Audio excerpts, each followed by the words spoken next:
If I don't get some pussy in the next 5 fucking minutes, I would not be held responsible for my actions. We live in a society where men like me wouldn't exist. If it were not for the femoids denying me what's rightfully mine. They're holes.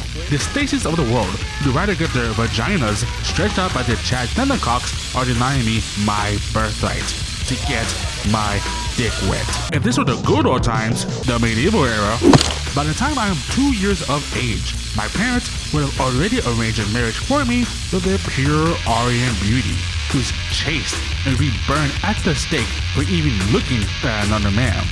Now, in today's society, my parents failed me, and I must compete in the sexual marketplace with this as my competition. All four fat-ass Latinas who only eat chip and lie. It's fucking over. The rest has fallen, and billions must die.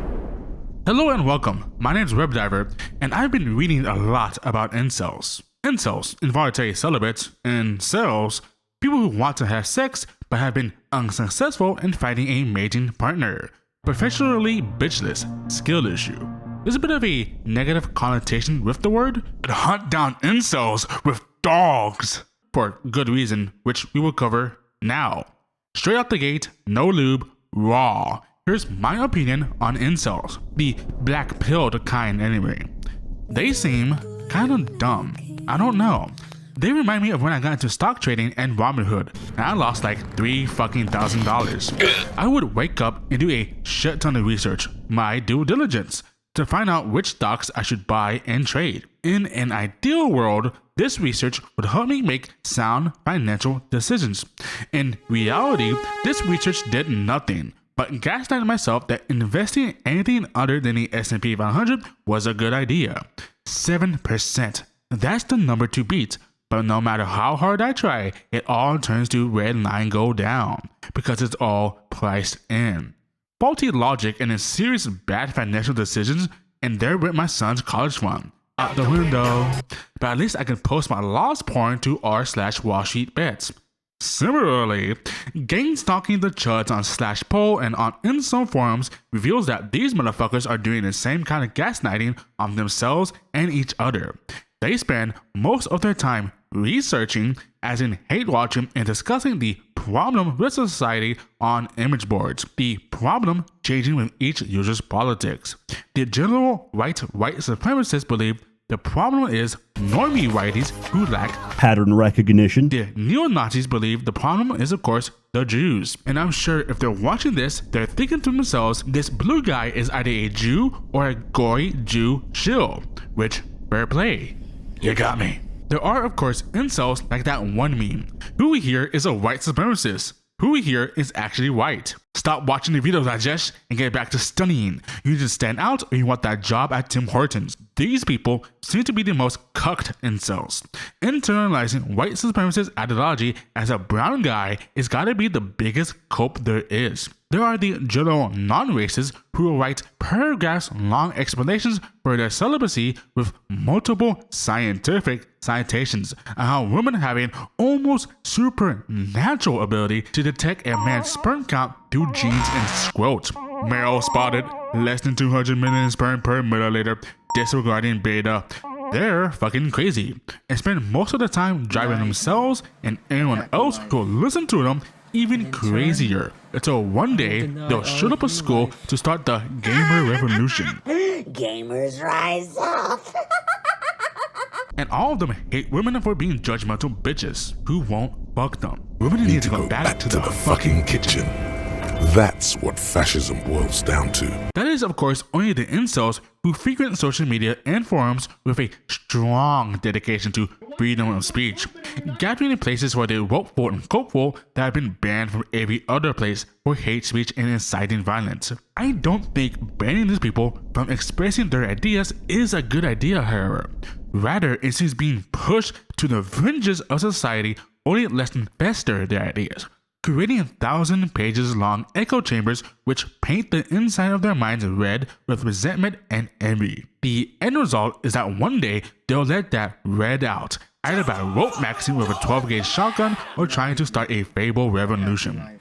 Either way, they're gorgeous examples of human souls being tortured by their own existence. You are the universe hating itself. I pity them, and I love them too. But what about the incels on r/Kitchencels? r/Kitchencels, we need to cook, is Reddit's newest premier incel community. The rest being banned for hate speech and inciting violence. Or not being funny. These incels, contrary to the incels we just covered, seem relatively well-adjusted. Relatively.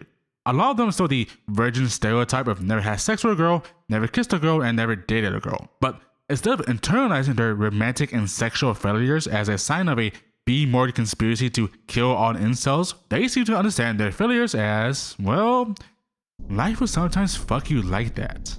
People who one day tripped and haven't stopped falling since. Unlike the other incels, these incels don't gather here to drown each other in theories. These incels only seem preoccupied with commiserating in their failures with like-minded losers, and to also shitpost. If you're still watching and have not been turned off by my gory stop video, then I feel I should be more honest with you with my intentions. This video is not a video dissecting the ins and outs of incel ideology. Such a thing is too boring and trite for me. Go read a dozen articles of mainstream media or something like that. This video is about the hilarious posts and culture being made on r/Kitchencels. I'm sorry, Chuggis Khan. I may be here to laugh at you, but I promise you and everyone else on Kitchencels that it comes from a place of love. I started the video covering the more extreme examples of inceldom because I felt it necessary to acknowledge the extreme, as incel culture, as it were, as it exists on the internet, can be quite the divisive topic. Doing dozens of hours of research into inceldom enlightens me to nothing, basically nothing. Nothing really changed for me, but not my opinions on feminism or racism for that matter. And I now understand that there is a air of ignorance out there, and there are ignorant people who only understand and deride incels from the perspective of the incelic, raging, misogynist races. And there are incels who are not deserving of such derision. The Kitchencels incels being such a kind. r/Kitchencels. Contrary to most of Reddit, which can be described as, in the words of the Let Ghosts Have Fun mod team, weird political or fetish brain rot pasted over the festering corpses of what were once recognizable meme formats. Kitchencels is instead a offshoot incel community dedicated for like-minded losers to share anecdotes of their loserdom and to post pictures of their cooking. Example: 28, virgin, mom boiled a turtle.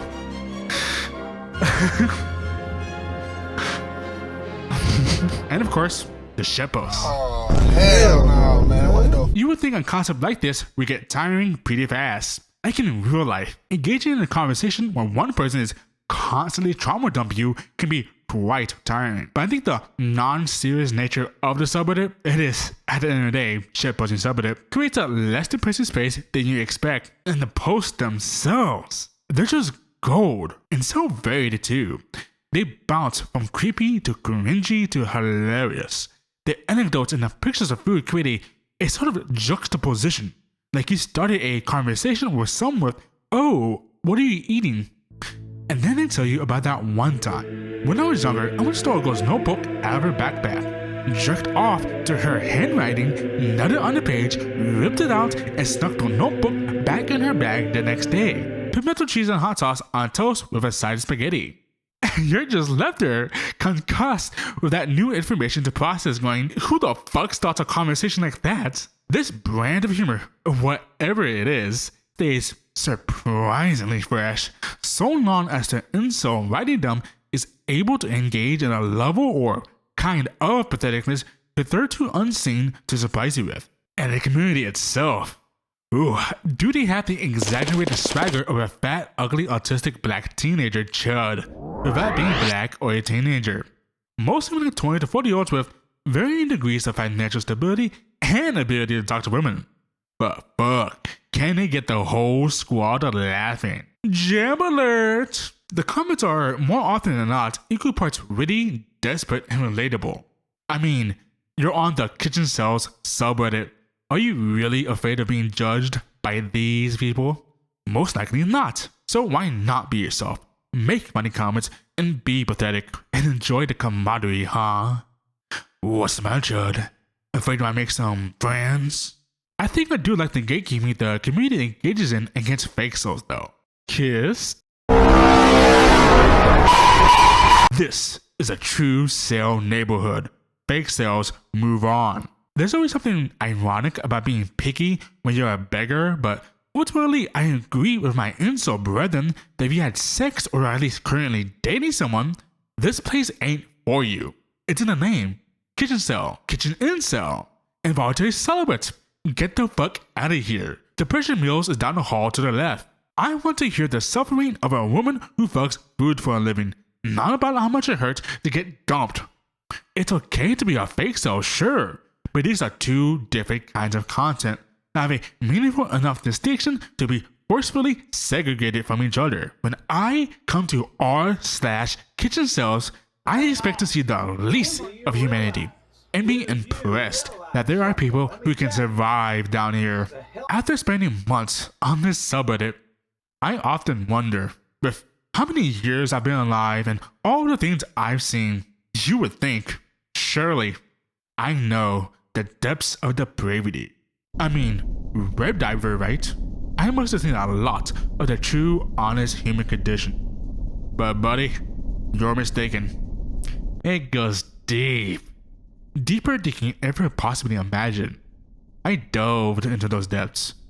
A lot of stuff you don't want to see. But it's a much funner experience when you got friends by your side laughing there with you. Goodbye and see you next time. This is my favorite Kitchencel post. There's something about it. Just, just the absolute fucked pizza. I mean, god damn, the dough, the cheese. It looks good if it was cooked.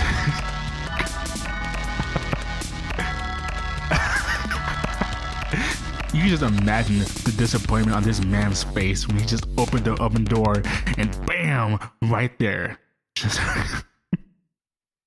in the title, words cannot express my anguish at my own failures. Just the absolute fucked pizza. That's good stuff.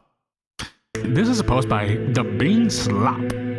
Making online friends with foids has been one of the worst mistakes I've made. They became willing to show what they're really like deep down. It disgusts me. Now I can hear a girl's voice my age without feeling anger. I now use a browser add-on to censor girls on YouTube because of it. Yellow curry. Oh damn, I ain't reading all that. We just spot a true soul at the zoo. I don't know, this post just reminded me of that one Jujutsu Kaisen meme, you know? Point of view, you're a Kitchencel witnessing a incel.is user log on to the Reddit accounts.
This is a bit of a downer, but I really wanted to read it, so you can deal with it. Intro, reminiscing. He joined this forum on July 8th, 2018. I joined exactly a day after. I never knew his real name or what he looked like. All I knew about him came from the post that he made about himself. For example, I knew he was exactly 6 feet tall, loved the Terminator franchise, and had a stack of water balls in his room that he piled up like a pyramid for daily motivation. I know that he was bullied immensely in school, like I was, and that he fell in love with a female classmate who went on to make him a laughingstock at his high school upon discovering his feelings. Again, much like I did. He often spoke about his acne, which plagued his face after puberty. He described the latter hitting him like a wave. He blamed his self-reported ugly looks on his mother, who had married his tall, handsome father, the latter of whom would be hit on every time the two would go grocery shopping. His remedy for his horrid acne scars was taking 200 milligrams of zinc, but excessive workouts would cause his symptoms to worsen. The Incel forums, much like the real world, looked different back when I first joined. During my short time there, I was working at a dead-end job while studying to become a software engineer on the side. My dream was to move to Norway and pursue a career in information technology while translating a local philosopher's doctorate into English as a side project. However, COVID put a stop to both of those plans, but I'm getting ahead of myself. I enjoyed reading posts of various members, all of whom are no longer on the site. I'm thinking of guys like Mayor Kickville, Chaos Rain, Late and Tidy, Deadman123, and literally a soy boy.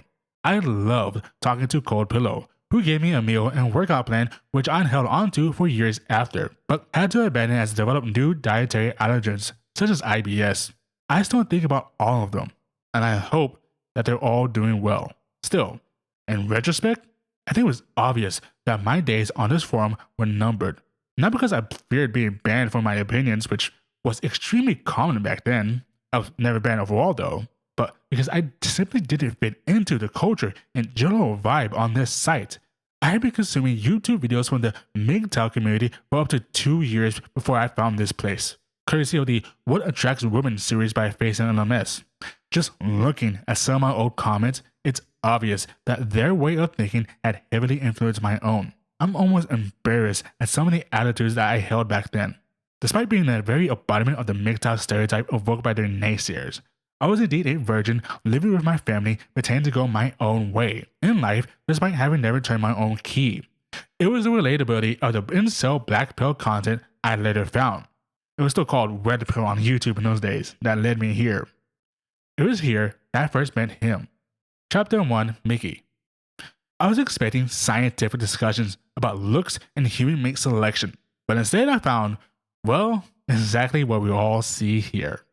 There were a lot of angry, lonely, funny, and also suicidal young men, each with their own backstories and viewpoints on life. It's impossible to put them all in a single category. Many of them avoided long posts or simply typed TLDR, so I don't expect many to have read this one. They weren't always nice. It was pretty difficult to tell when they were being serious or when they were merely joking about a subject. Some users venerated Elliot Rodger as a saint, or casually threw around racial slurs. Sometimes finding decent people to talk to was like finding a needle in a haystack. This was also the only forum I ever found where being in a worse position sexually than one's peers gave you far greater clout. Just as much as having a colorful username from constant posting made you more respectable than a gray cell. Speaking of nicknames, I soon received the epithet July Cell because I joined in July and was mocked for not fully understanding all the colloquialisms that other users took for granted. The context was that I had no idea what a femoid was and didn't know the meaning of ER, which I generally thought was a reference to the 90s show that launched George Clooney's career. It was Mickey who politely corrected me, which is how we met. His posts were fun to read, even when they were considerably lengthy. Because I limited the people that I interacted with, I got to read a number of his posts, resulting in Mickey feeling more three-dimensional than the disembodied posters that would come and go on the homepage like a revolving door. So many of his lived experiences were an echo of my own, which gave me comfort knowing that I wasn't the only person who went through what I went through. Sadly, it wasn't to last. In August, one of the moderators announced that he was looking for volunteers to contribute to the new Incels wiki page, which would help to introduce the notion of the black pill and its many perspectives, were given a login in their inbox to start contributing, and I jumped at the chance. Before taking off the forum, I gave a huge shout out to everyone I had come to appreciate on this site, which, of course, included Mickey. But when I came back to check on him, things took a turn for the worse. Chapter 2. We are inherently unlovable because we are ugly. The title of this chapter was the title of his post, which effectively doubled as a suicide letter. Since joining this forum in July 2018, I was never comfortable with the light-hearted nature that suicide was treated with on this site. Some users had avatars of people hanging themselves. Mickey was no exception. While others would mock suicidal members by saying that if they didn't livestream the act, then it didn't happen. Others were completely dismissive of such statements, posting replies like, "See you tomorrow." I had heard stories of incels taking their own lives, but they all predated me. Seeing that Mickey had not mentioned such feelings, given that he wasn't as prone to idle, throwaway remarks like many of his contemporaries, I reached out via DM to see what was the matter.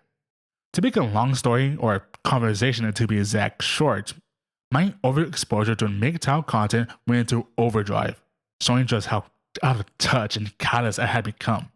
I told Mickey that even though I couldn't stop him from doing what he said he would do, he needed to understand that being with a woman was not going to make him happy.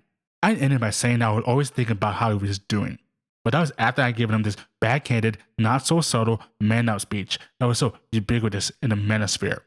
In response, Mickey rightfully chided me, which led to me ending our correspondence without giving him a reply. In other words, I left a friend hanging when he really needed someone to talk to. Unfortunately for me, I would never speak to Mickey ever again. By December 29th, 2018, he signed off on his forum and never returned, having already documented his plan to end his life by overdosing on pills combined with monoxide poisoning. His tagline read the following: "I'm killing myself on 1st, 25th, 2019. Hold me to this." January 25th was his birthday. Chapter 3. Life After Death. To be 100% honest, I have no idea if Mickey is really dead. There's no way of anyone could know these things. Some users speculated on this, but the thread soon descended into accusations of LARPing, with many claiming that he'd be back the following day. Well, luckily for them, Mickey never did return the following day. He never returned at all. In one post he made before departing, he did say that he made some friends in real life, which had the likelihood of changing his mind regarding his seemingly resolute decision. Still, without an obituary or a funeral page, there is no definitive way to tell whether or not he's alive or dead. All I know is, I was devastated. But why? I didn't know Mickey's name or what he looked like. I didn't know how old he is or where in the United States he resided. This simply wasn't enough to go on to conduct a proper search. But search I did.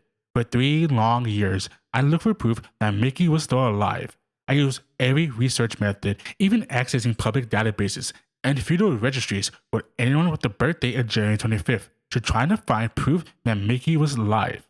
But I never found anything. Soon I had to admit to myself that this was an obsession, but I would often ignore his realization and continue searching well into the night. The reason I cared so much was simple. Unlike most people who take their own lives, Mickey openly spoke about this. I felt that I had the chance to talk him off the ledge, but instead of being the friend he needed, I gave him a cold shoulder. Instead of empathy, I showed apathy.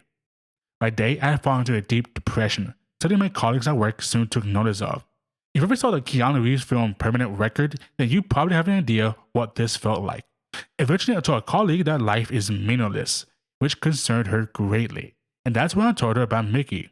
I didn't give a name or mention the Incel forum or philosophy.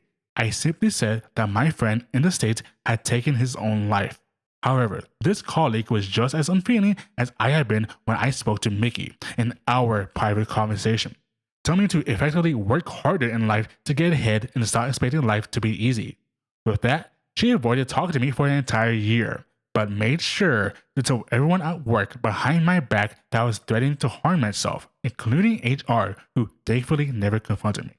The very apathy I showed my friend had now been shown to me. As my colleagues avoided me and spread hurtful rumors, it certainly didn't help that I openly called myself ugly to everyone who would listen, which certainly made people uncomfortable. There were many things that I did to cope, I played the song Voices of the Dead by Creator over and over again, really resonating with the lyrics. I distracted myself with history documentaries, video games, and comic books. I even tried learning Chinese, but these things were only band-aid effects. Nothing I did drowned out the uncomfortable fact that I may have been partially to blame for Mickey's death. Chapter 4: A Final Farewell. Beginning in 2019, I began writing a 5-part treatise entitled Ashes of the Last Cope, inspired by The Magic Animal by Philip Riley and The Last Messiah by Peter Russell Sapp. This was a story of a young man who takes a train to the downtown core of a large metropolis, only to leap off a skyscraper and fall to his death. The post is filled with imagery and ideas that are pretty congenial to this forum. It was meant to serve as a summary of my overall view of life. I remember being a fan of Yukio Mishima at the time, who had famously committed suicide after a failed coup in 1970s Japan. I've largely abandoned the piece, but it feels a bit surreal to finally read it again after so many years. I get as a reminder of where I was mentally at the time and how far I've come. However, Mickey's death was pretty much the nail in the coffin. While I still consumed black pill content, I voluntarily left the site, hoping that the distance would eventually help me overcome my depression. I was a bit upset at the overall vibe of the forum back then. Clearly, not much has changed. But in hindsight, I think I made the right decision. That was about 4 or 5 years ago. We're now in 2025, and I have to say that since leaving the forum, life certainly improved for the better. I went back to school, found ways to give back to the community through volunteer work, and have an enjoyable job with amazing colleagues. I fell in love with some great hobbies, and I'm learning French full time. In retrospect, I sometimes ask myself why I ended up changing my mind back to black pill. And I think the answer is that life simply changed, while I in turn simply moved on. Most of the black pill YouTubers I liked stopped making videos or deleted their channels, while most of the friends I had on this forum slowly disappeared and stopped posting. The demand of work, school, and my innumerable recreational activities took more of my time, while newfound interests pushed out most of the old ones. Life got better, and my outlook got better with it. I also overcame a lifelong addiction without rehab, and I've been clean for nearly a year now. One of my proudest achievements of my life. I don't know if Mickey's alive or dead, and I'll probably never know. However, I have decided to stop searching for proof that he's still out there, and stop blaming myself for what happened. If Mickey's still alive, then hopefully he was able to find some happiness and meaning in his life. If he's dead, at least he won't have to suffer or to be miserable anymore. That said, while I'll still remember him, this is my final eulogy as I close this chapter. Goodbye, Mickey, wherever you are. Hopefully, you're able to find peace. Whew. I think most incels are just dumb and probably really need some help. Truth nuke.